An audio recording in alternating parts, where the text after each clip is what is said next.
रामकृष्ण हरी रामकृष्ण हरी. उजळलेले भाग्य आता अवघी चिंता वारली.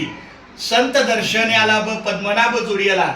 संपुष्ट हे हृदय पेटी करुणी पोटी साठू. तुका म्हणे होता ठेवा तो या भावा सापडला. वैकुंठवासी गुरुवर्य हरिभक्त परायण पांडुरंग नानू कारंडे कराडकर महाराज यांनी सुरू केलेली 1978 साली मुंबई ते पंढरपूर पायी श्री संत रोहिदास दिंडी क्रमांक 24 ह्या दिंडीला 78 ते साधारण 90-91 पर्यंत काही प्रमाणात लोक येत होती, कमी जास्त होत होती. परंतु 91 साली लासुर्णेकर मंडळी यांच्या सहवासात असलेला हा सगळा कार्यभार गेल्या 42 वर्षापासून खूप चांगल्या पद्धतीने कार्यरत आहे. आणि अशी ही दिंडी यावर्षी 49वं वर्ष आहे. आणि यावर्षी ही दिंडी 29 जून 2026 या दिवशी वार सोमवार आहे. दिंडीचं प्रस्थान आहे.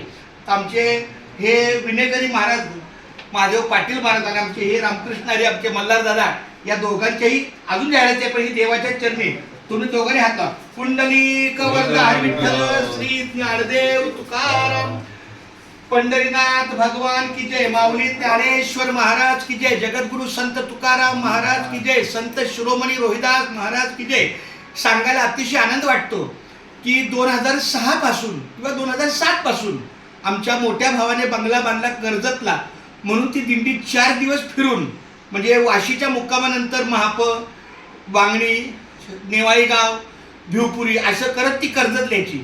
परंतु गेल्या 5-6 वर्षापासून आमच्या मल्हारी दादा आमचे महादेव पाटील यांच्या चर्चेतून असं आलं की 4-5 दिवस कार्य वाढतंय.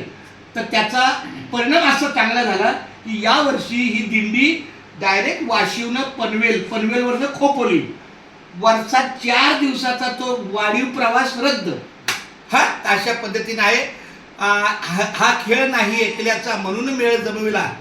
सगळ्यांच्या सहकार्याने आपलं कार्य आहे. आमचे हे मोठे बंधूच आहेत, आमचे मल्हार दादा, आमचे महादेव पाटील महाराज विनेकरी या सगळ्यांच्या आणि लासूरकरांची जी काय 25-30 लोक मंडळ आहेत त्यांच्या पण चरणी मी आता जाहिरात आणलेली आहे. माऊलींच्या पण घरी नेतो.